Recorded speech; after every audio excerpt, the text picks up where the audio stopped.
companies are getting even more disciplined in not only who they need to hire, but also making sure they're best engaging, retaining, and maximizing their best talent. So in a more constrained world, you need to be even more thoughtful about what your people strategy is going to be. And talent reviews are a great mechanism to hold you accountable to having a conversation around this. Hey there, talent pros. We get it. You need to get a lot done, from aligning goals, performance reviews, promotions, and, well, the list. Tired of the old recycled advice that just scratches the surface? Getting the right advice from hours of Google searches, webinars, and now LLM models? Fret not. We get down with real-deal practitioners who've mastered talent management. We're your go-to podcast, packed with everything you need to thrive. Welcome to the How Do They Do It podcast. Hello and welcome to the first episode of How Do They Do It? And who better to start it with than Emmeline Kim, who currently is People Partner Lead at Coda and previously has worked at Ripley and Box and clearly knows a thing or two about scaling talent in high-growth environments. Thank you and welcome for being my first guest, Emmeline. How are you doing today? Good. Thank you for having me. I'm excited to talk about this topic. Typically, what we like to ask all our guests is that tell us one aspect of your life that people won't find on your social profiles and your web presence. I think one thing that folks probably wouldn't find is just like how much the kind of exercises and frameworks that I might use in the people world come into my personal life. So my husband also works in the people space. It's also made this a bit easier. But for example, my husband actually organized a couples offsite for us to tackle some of the big life questions that we've been working through. So we created an agenda that went through the big life things like our finances, where we might want to live, our family, our career, our relationship. And we did all these activities that we've done at work tailored to how we'd want to talk through these each of these areas. Is a full agenda that we've of course created in a Coda doc, but it's been, whenever people hear about it, they're always like kind of surprised, but also very much not surprised, considering just who we are as people in this space that we work into. That's super amazing. Are we going to see you on Netflix soon? Oh, that'd be great. I actually do have a number of friends after who've seen the agenda, and they're like, can you organize this workshop for me and my partner, please? So this might become a side hustle at a certain point, but we shall see. Yeah, and you're a star at putting together frameworks. So for those of you who don't know that, when I was researching on like which are the best experts I can find, right, who can come and give me some tactical tidbits on talent reviews, and I came across this fantastic Coda document, and I was blown away that this is entirely automated. I really did not need to do anything. And I took my shot. I wrote a cold email, old school style, to Emmeline, and she was kind enough to agree. But more on that later. How's it been at Coda so far? What are you liking most about your work at Coda? Oh, yeah. Coda's been truly wondrous. I've been now there for a bit over a year and a half, partnering with all of our leaders and orgs across all of Coda. It's really been an amazing journey. Coda is a startup around 200 folks. So I have the ability to be able to just constantly work across a lot of different altitudes, partner with all of our different leaders, build, roll out programs, and still have a pulse on our folks to get a sense of, okay, where is it that I need to lean into the most as a people partner? But I'd say, what I've really been enjoying the most, it's cliche to say, but I do think it's a cliche for a reason, but I of course have to do a call out for the people. The people that I work with at Coda are truly not only really sharp, but also really thoughtful. And everyone is just so keen on doing whatever it takes to have Coda win. There's this thing I've always told people that I look for whenever I join a company, and it's whether I respect the people beyond like whatever their job title or job expertise might happen to be. So is it, okay, do I like and respect Ape as like Ape, person and human versus just Ape, marketer or whatever that individual might be doing at the company. I've tried to find that through my manager NPS surveys a bunch of time. I know, because we were chatting about this before show, right? And before we jump into talent reviews, these days, this hybrid model that was thrown upon us, or completely remote models, Coda has really made it work, right? Because we're seeing a lot of friends from our community, a lot of our clients, they are now pondering over it. Maybe it's hybrid, maybe we need to get it back. What is the golden tip as to how Coda has made it work? I think there are a couple of things that come to mind. Um, One, we are just incredibly intentional about, we call it rituals, right? But basically, how our company operates, which I think is also enabled due to the nature of our product, too. So, for example, basically every coded doc is incredibly interactive, and it's very much a two-way street. So, even if you are creating some sort of write up to send to someone where you might want to get feedback or make a decision. The way that Coda operates is actually, you can probably see our head of product, Lane. He has this wonderful write up around two-way write ups where it's not this like static one-way presentation or one-way thing that you give people, but it's really something where people can interact within and where you can actually make decisions through versus it just being that one way route. We have rituals like Dorian Pulse, where it's basically a Q&A, very interactive Q&A where people can put in their questions in a session. People can upvote what they want to have answered first that they might be most curious about. So these are all different rituals of how our company operates, which I think has made it really much easier as a distributed environment to be able to just collaborate and work with each other. I would still say, though, that you still need to have some sort of in-person element to it and being really intentional about that.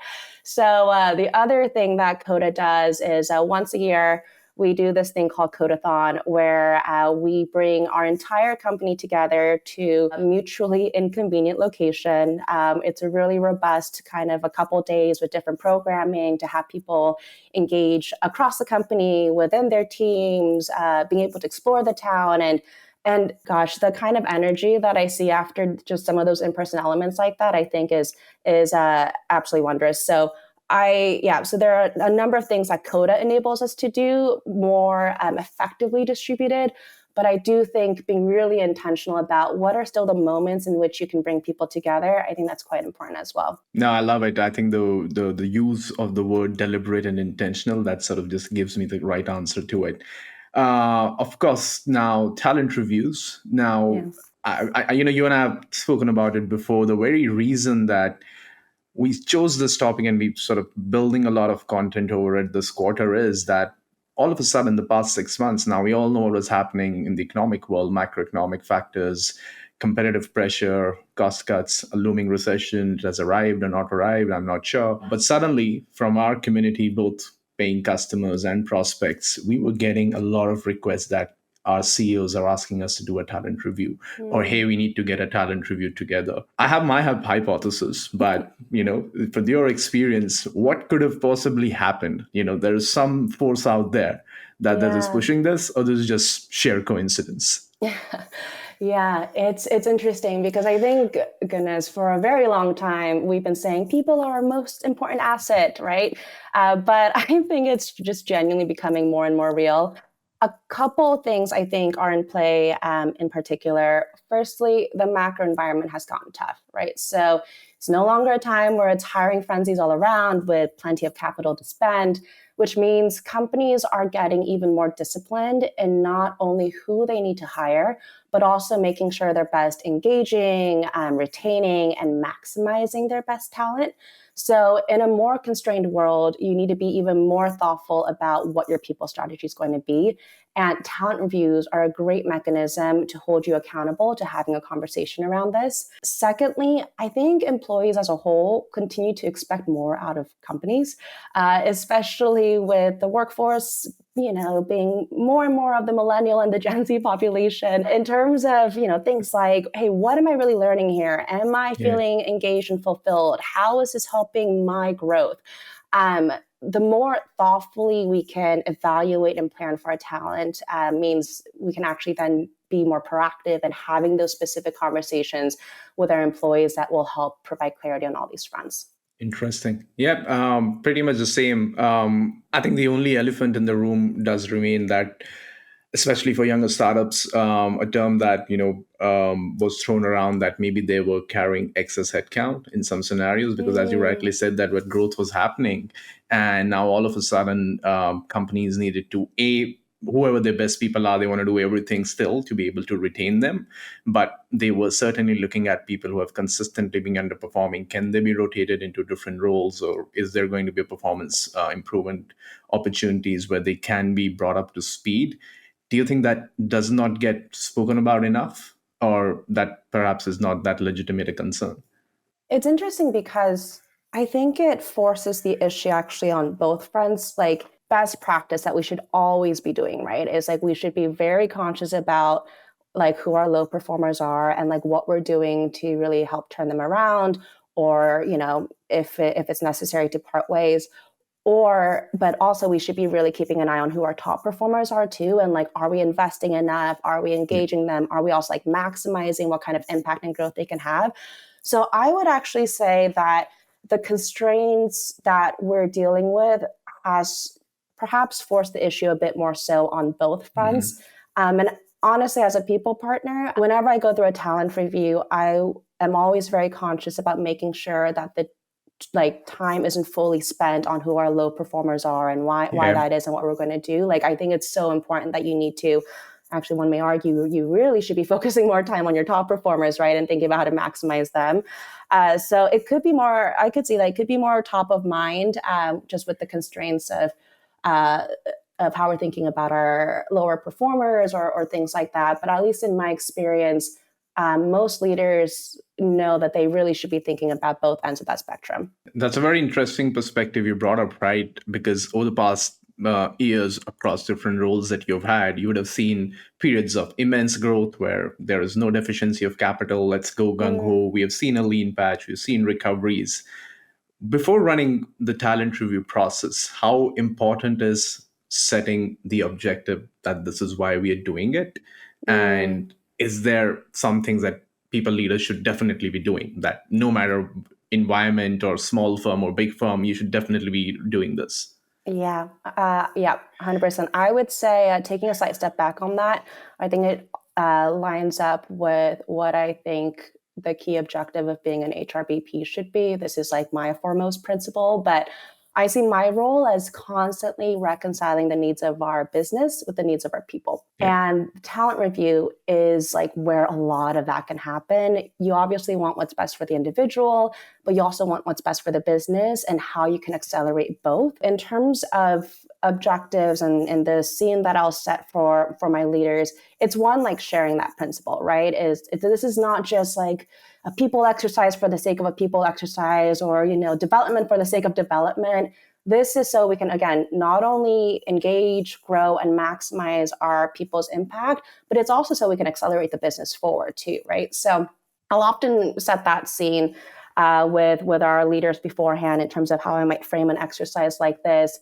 But along with that, at the highest level, I'd say the objective of a talent review is to be very much forward-looking, thinking about what your people strategy is going to be moving forward. And most importantly, it really needs to be grounded in the business and where the business is going. Yeah, so I'd say that at the highest level is what I would make sure that I'm setting the tone on. I'm super curious about that, right? Because essentially, just to paraphrase you, we're talking about buying before doing any talent Mm. process. Ultimately, the business lives with it. Talent works there. Their careers grow there. How have you typically gone about, ensuring that my CEO is interested in this, my CFO is interested, in my head of sales, head of marketing, they're as much in the room as I am, that this Mm. exercise that we're doing aligns to what you're trying to drive in your business, because ultimately the best strategy, the best tools, the best VCs, people are going to make execution happen. But what are some of the learnings that you've had that our community can use to go and convince their business leaders? It's interesting because at Coda, we actually don't have a typically like formal talent review season. Yet I've been able to do a talent review with my CEO and pretty much like all of my leaders at many different points in time. And when I think about how I was able to do that. Oh, gosh. Well, one, I do think it's like how I framed the exercise, which I was able to do Hmm. through a tool like Coda. You need to think about how are you going to visualize the data, right? For people to really understand how it works, for people to understand the value. How can you make it really actionable? which, again, like it's not just about capturing what someone's performance, potential, successor, potential, flight risk. It's not just about capturing that insight, but okay, what then are the next steps that we're going to be doing, whether it's you as a manager, whether it's leveraging the org leader, whether it's leveraging the CEO, or whether it's leveraging the people partner, like what are the actions that are coming out of this? And so I think doing all of this has one just like help people kind of get a sense of like, oh, that is the insight that I would want. Okay, great. I know what to do after this talent review exercise. I would say the other thing is the more you know the business, the more you can also frame the value of this exercise. If you were to know, like, okay, we're planning on either growing this team or opening a new business unit or maybe opening a new office or whatever it might be in the business, or maybe we're going to be changing up what our go-to-market strategy is going to be. In all those situations that are business goals, right, there needs to be a people strategy behind that. So if I knew that my company was going to be either growing these teams or opening up a new business unit, probably what I would add into my talent review table is like, okay, who are the contenders who could be the one to help like drive this new office opening or to drive this new business unit? What are the things that we can do in the meantime to make sure these individuals are ready for that? Are there any skill sets that we need to particularly coach on for this individual for them to be ready for that? So I think, again, like all those things and like really grounding it in terms of where the business is going and helping the leader kind of see that like you understand that. And again, like you're not here to just do the people thing, but you're to do that along with the business thing. I think that that's something that really, really helps kind of folks realize what the value of this could be. Always, when business leaders hear outcomes in terms of tangible outcomes they're going to see in the business, it's a different swan song. I'm going to dovetail into a question that we get all the time, but I'm not sure these processes are interlinked. They are separate. Performance reviews, when the anxiety kicks in the organization, everyone is anticipating if your comp cycle is linked to that, maybe increments, bonuses, promotions, and that whole talent review piece, where at least from an individual perspective, I'm accepting, hey, what's my career path here? What am I going to get there? What is my manager going to give me as development opportunities? How do you see these two processes in terms of the relationship between them? So both very, very important, but I would say very simply put, performance review, I see more as a backwards looking exercise on what the individual has done, their proved performance, which can inform things like comp cycles, while as the talent review is very much more forward looking. So who might have that high potential? What are we working on with that individual to maximize their performance or to turn it around? What else can we give them, whether it's projects or what else do we need to coach them on? That said, I would say the data from your performance reviews can often inform the talent review exercise too, right? So, for example, my confidence level in someone's high potential is going to be based on whether they were a strong performer in the past. My confidence level in someone's ability to be a manager in the future or being a successor to something is, again, going to be influenced by what their past performance has been like, right? So a lot of data from the performance reviews, which again is why I think it's so important to do the performance review, like in a very disciplined and consistent and good way, because this inevitably does feed the talent review process.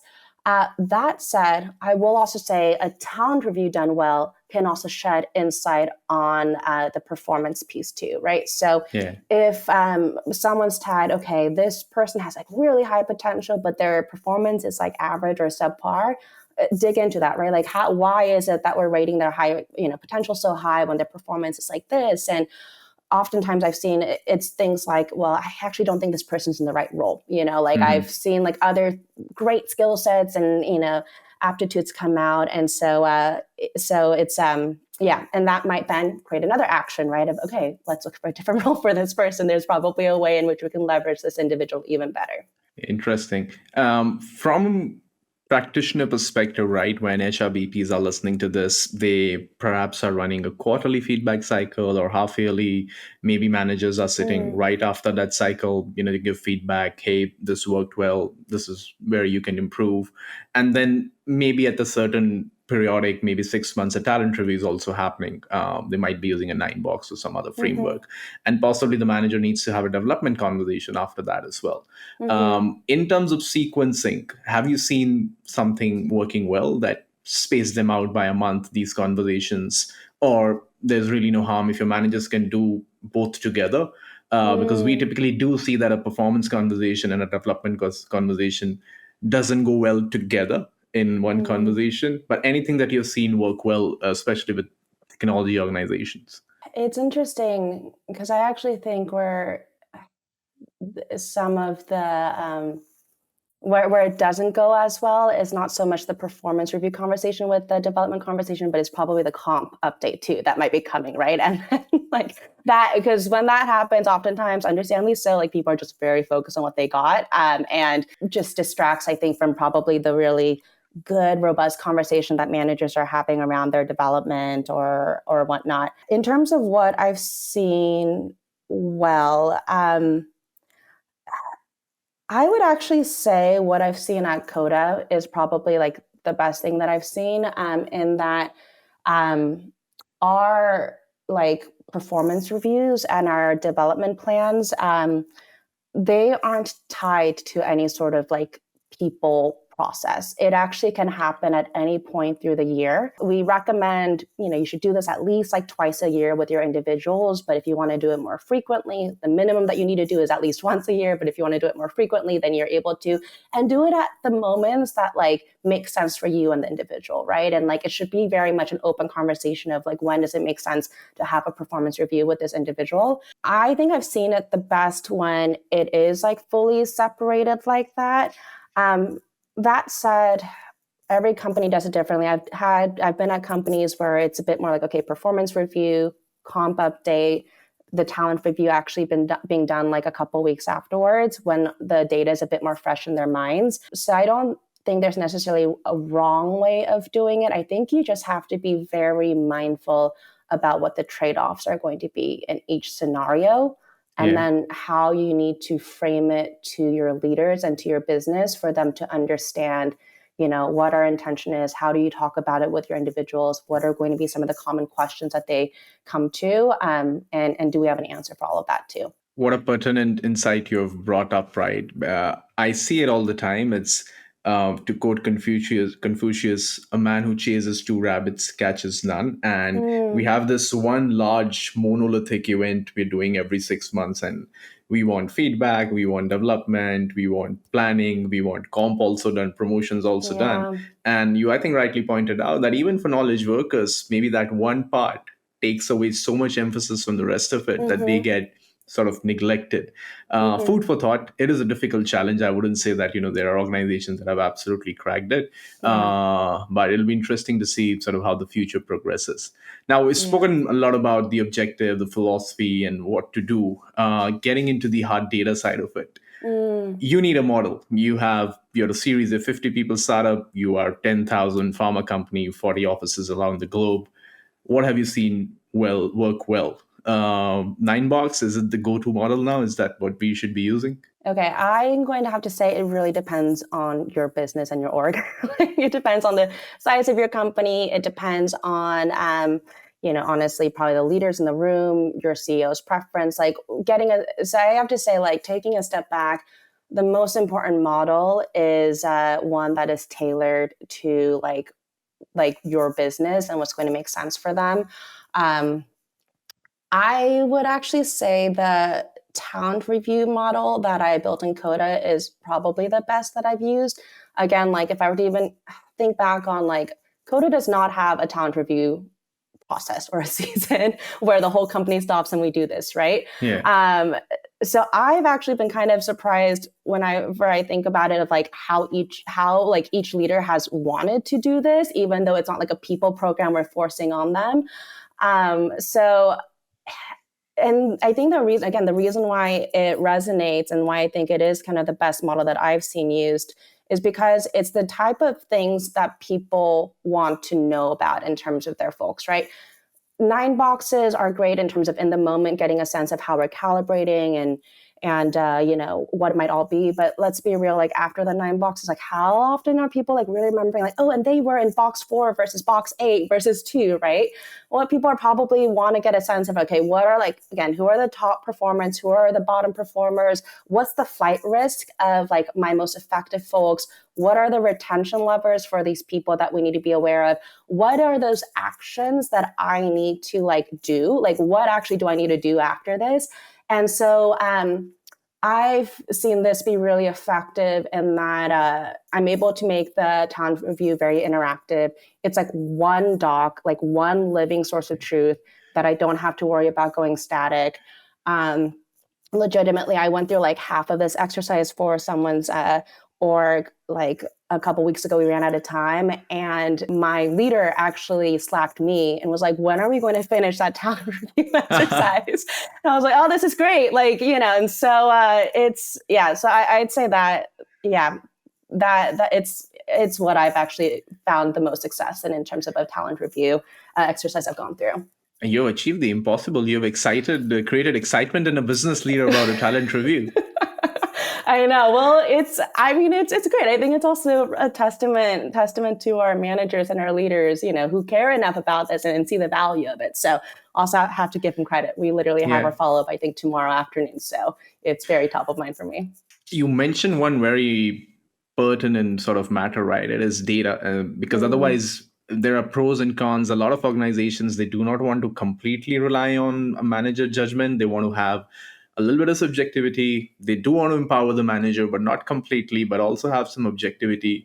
And all of a sudden, the people partner organization, the HRBPs, they are tasked with getting this data in. Now, you might be running some performance reviews, have some competency assessments, 360s. If you're a very big firm, maybe you ran some simulations or some sort of potential assessments as well. But you need to get that data together, because perhaps you're going to get 3 hours with your CFO in 6 months. And unless we are fully prepared, if the data starts getting questioned, then we're going to lose the plot, right? What tips do you have for HRBPs that before they enter that Zoom call or they enter that round table where that talent review or talent council meeting is happening, how can they best prepare the data that they have access to, which might be spread out in a HRIS system? Maybe they have some performance engagement career tools, maybe they have a one-on-one tool, maybe there's a LMS somewhere sitting, but how do you get that together?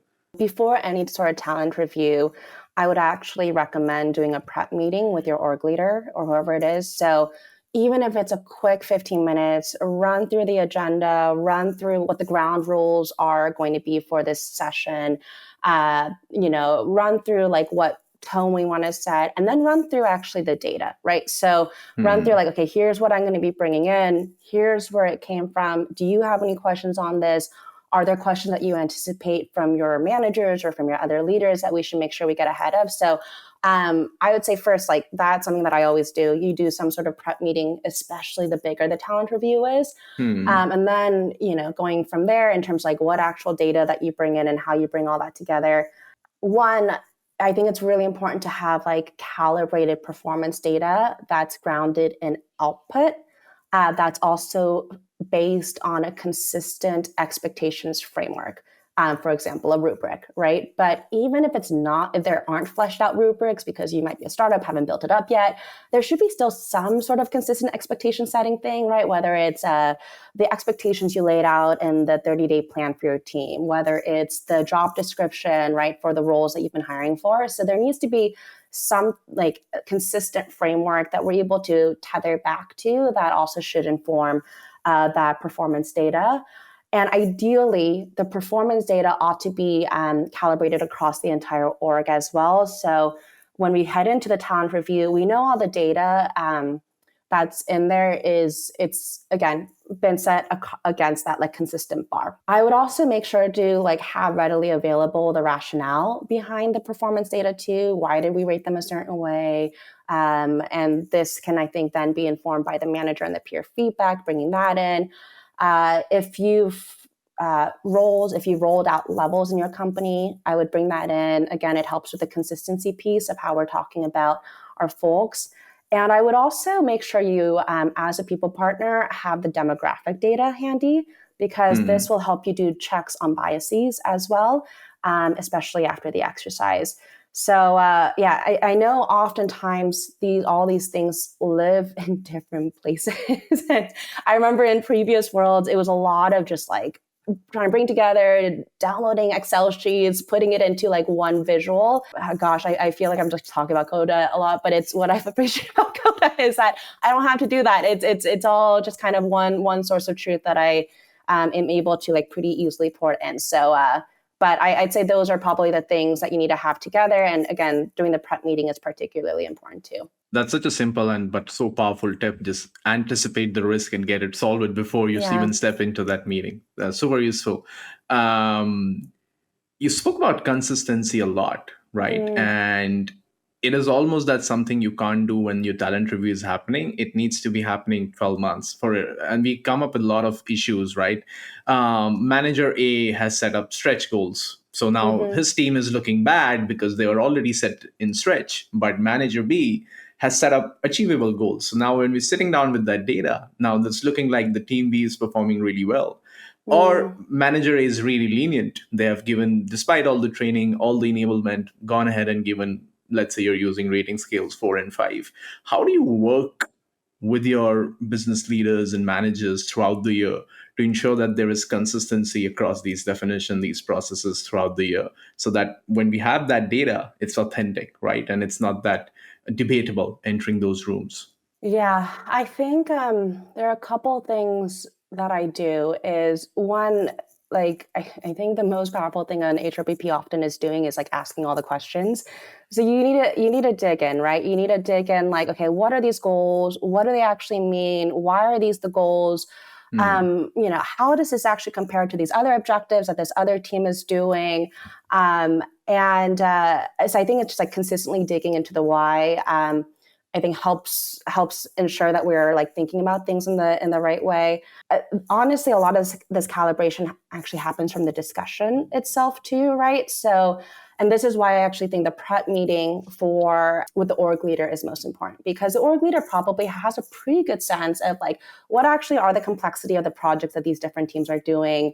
Like they know the business even better than I do, right? Like being of that world. So probably during the prep meeting, what I would be doing with the leader is like, if I knew there were dynamics like that happening, those are exactly the things that you should be flagging. Like, hey, some things I've heard from some managers is feeling like the other teams aren't really holding the same bar. Like, what's your take on that? Like, is there context that's missing, or do you actually think there's something there that we need to make sure we're like asking the right prompting questions and holding a consistent bar on in the meeting? So I think it's one, just like not accepting that like the calibration like does help, and the kind of discussions do help with helping us understand a little bit more of like where the bar is across the company, or across the org. And on that, what I've also seen work well is a lot of times, therefore, some org leaders actually want to involve all the managers in these sessions too, because it's a bit of a learning for them in terms of like, okay, how are we thinking about like what is a complex project, right? Like across the organization, like how are we thinking about like, top performance versus like just strong performance? So that's another tactic that I've seen done well. And I think the other thing is I do this actually in my one-on-ones, but I always do it before any sort of performance review or talent review, is you should walk through the unconscious biases with your managers too. So like, again, you can call out things like, that might be a bit like, is that a recency bias? Is that a leniency bias? Like what is it? And you just having that shared language to begin with also helps all of us keep an ear out for it as well, to call out if we're hearing something like that. Super interesting. For those of you wondering that we keep on referencing to this Coda model that Emmeline had put together, I'm going to append it in the show notes. So we're going to leave you a link on the website as well, just so that you have access. I do think it makes your job at least 30% easier. What do you think? You don't have to do the thinking. Yeah, I would definitely say so. I'm very grateful for the load that Coda has taken off of my mental energy. One last part from a design or a framework perspective, and you briefly touched upon it earlier. Most organizations are now very deliberate about how they encourage diversity, equity, inclusion across their processes. They're Mm. almost trying to imbibe it. As you rightly said, a number of biases do exist. And it's sort of HRBPs or the people team's responsibility to surface them and have the right conversations. At least from some of the sessions that you have ran, experience that you've had, are you looking at some specific data when it comes to DI, be it on progression, be it on biases, any learnings that you have that the community could gain from? And think of someone that is doing nothing today. What are some Mm. low-hanging fruits for them that they can start with? Okay, so there are very tactically, there are two, and you can do this basically before a talent review as well as after a talent review. But the reason why it's so important to have your demographic data is you should be pulling what like the performance rating distribution might be across different groups, what the potential or impact distribution was like. Take a step back, see if there are any trends we're seeing, and again, you need to dig into the why. Like if we Yeah. seem to skew a certain way, like dig into like, hey, who are those individuals? Like was there a consistent bar? Like look through the notes of what the rationale was. Like, is it again like some of this you have to actually like read through and see if it was consistently done. But I do think like doing that check of pulling those stats helps us get a sense of if there is something that we really need to dig into. I often, there are two things that I've done is pull, like when you see, so for example, like whoever we might have noted as successors or who we might have noted as potential people managers, again, getting a sense of like, okay, what does the demographic data look like across all that? And then I might actually even look at the list of all the folks in our org who are of underrepresented backgrounds and like see like, okay, wait, like, is there anyone in there that we might have missed, right, for some Mm. reason, or that might not have come to mind for some reason? And so I think that's also a helpful check, like get a sense of like that list as well, and see if there is something that we might have missed because of some sort of unconscious bias that we might have been subject to, which I think we as humans are all subject to. So those are some tactical things that I think are important to do in the process itself.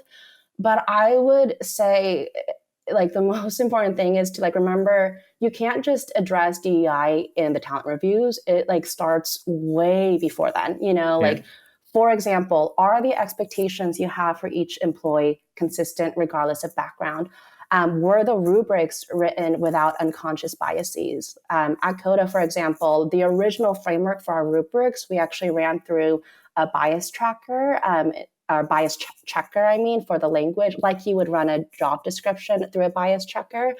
And I would also say, like, understanding that there are systemic realities and biases that underrepresented groups have had to navigate, have we also really thoughtfully leveled the playing field for folks of all background to either ramp into our company or be successful at this project we've tasked them at?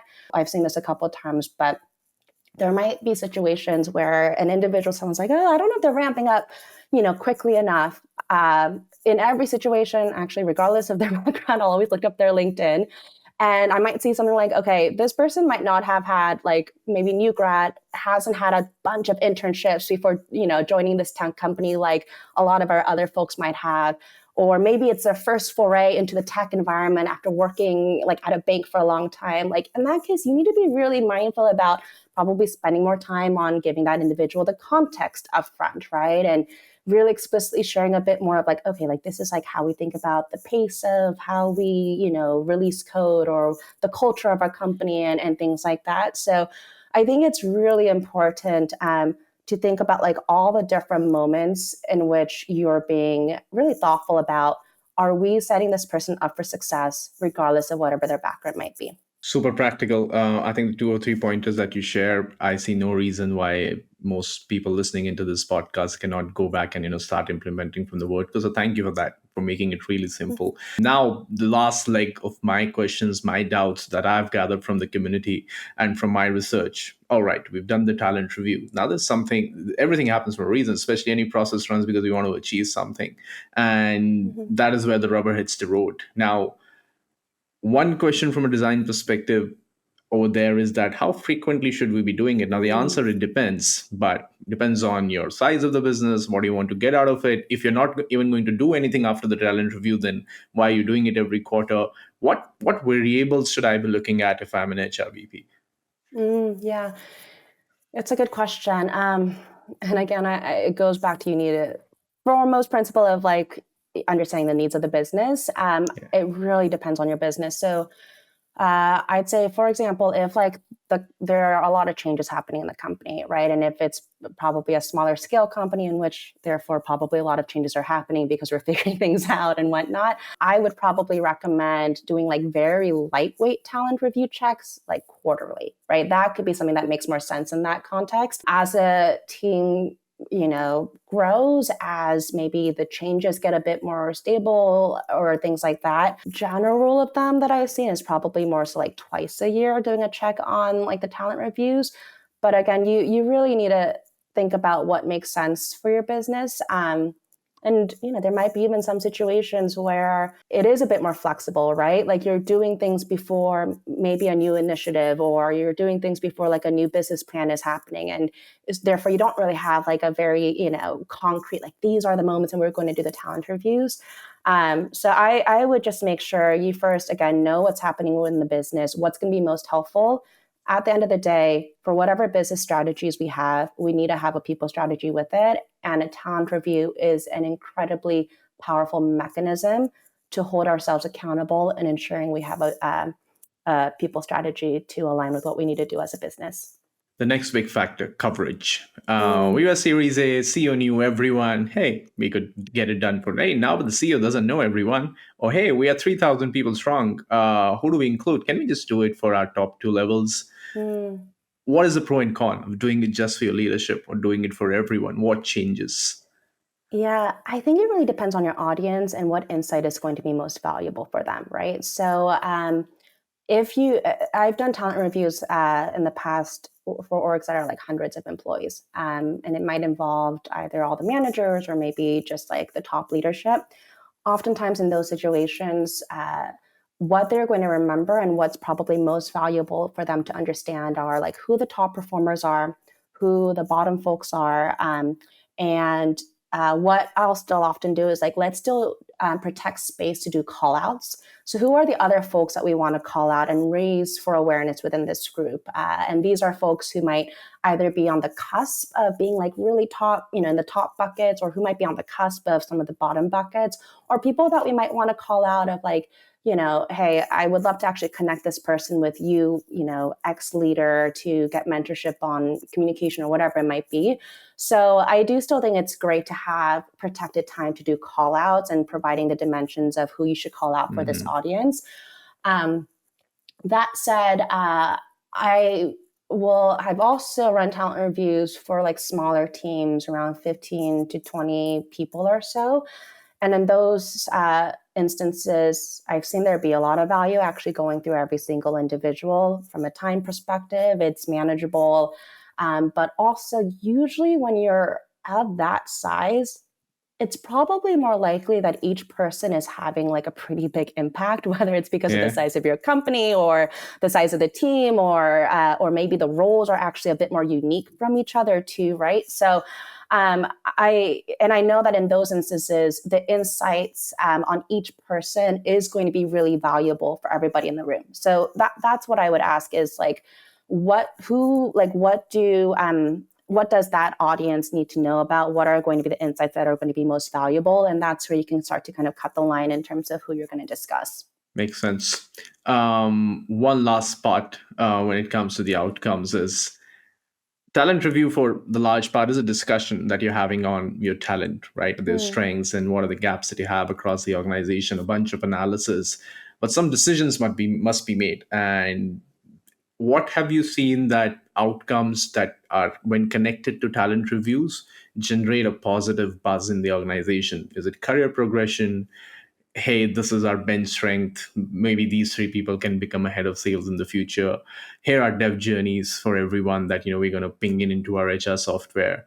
Or maybe this is 3% talent, right? That has consistently been low performing. We can have a counseling out conversation or a PIP depending on the culture of the organization. What have you seen work well, that when these decisions are tied back to talent reviews, organizations are able to see a lot more value from it? It's a good question. I would say the main outcome should be whether the business objectives are successful, and Hmm. ideally, if we've actually accelerated the business too, right? I'd say so. For example, a couple of things come to mind, uh, like succession planning and it's just like when you're marking like who might have like the potential to become a people manager. Yep. um, I've seen situations where it could either be like someone is managing like 20 people. We need to really think about like how to help this person out. How do we scale them? How do we obviously help their career progression? But also like this is probably going to be pretty massive in helping retain that person too, right? With how much they're stretched across. So in those cases, I've seen like, okay, like who are the people that we think could be potential people managers? Are there like learning and development programs that we might want to put them into now? If we don't have contenders, you know, then like what are the kind of hiring profiles that we might be looking for next too? So all these things are interconnected in which, okay, then the outcome is we not only have a plan for that team, we can communicate that plan with that manager. That manager knows that reprieve is coming, and we're able to set up things in a way where also the ICs are actually getting the kind of manager attention and support that they need to, right? So, and then that also then probably is going to ladder up to actually being able to hit our goals the way that we want to, or even have a better chance of accelerating hitting our goals. So all these things like ladder up, but that's probably an example of a situation I've seen. I've seen time and time again.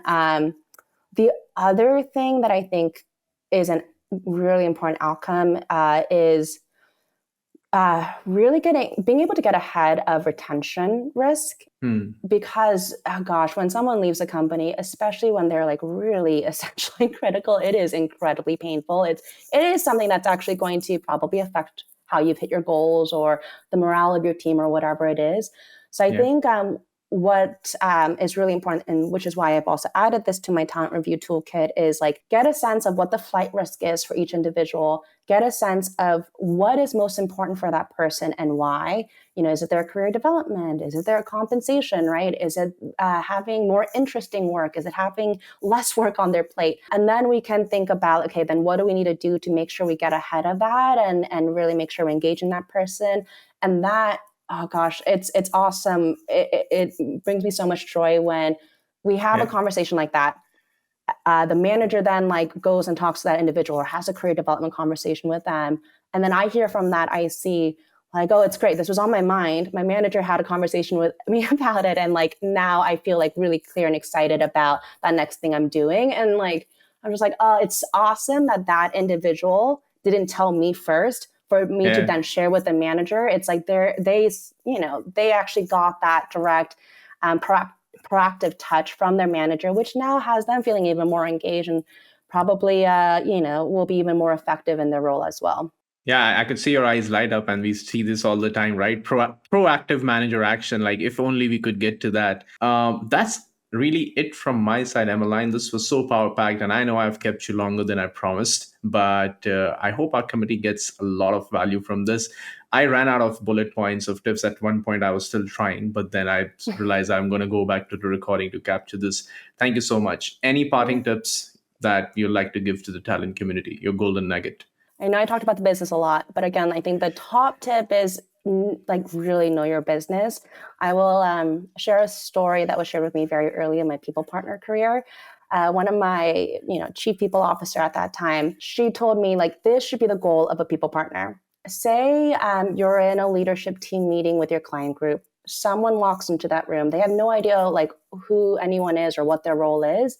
They should not know that you are a people partner and that everyone else is a manager of that org or that business based on how you're engaging in that meeting, what kind of questions you might be asking, the insights that you're sharing. So that like continues to be like the North Star image that I always like aim for. If I am in a meeting with, my sales managers and someone else walked into the room, they shouldn't be able to know that I'm a people partner. That's how well I should know the business. So that would be my parting thought. So simple yet so powerful. Consistently, we've been sharing those tips. Thank you so much, Emmeline. And thank you, everyone, for tuning in. You can find Emmeline's profile on LinkedIn. If you have any questions, if you have some questions for us, you can send them our way or leave it in the comments. The resources we spoke about will be appended on the webpage. I'll also put them in the podcast notes. If you have any topics you want us to cover the next time around, please write to me, and I'll do my best to find the world's best experts to come and share their tips with you.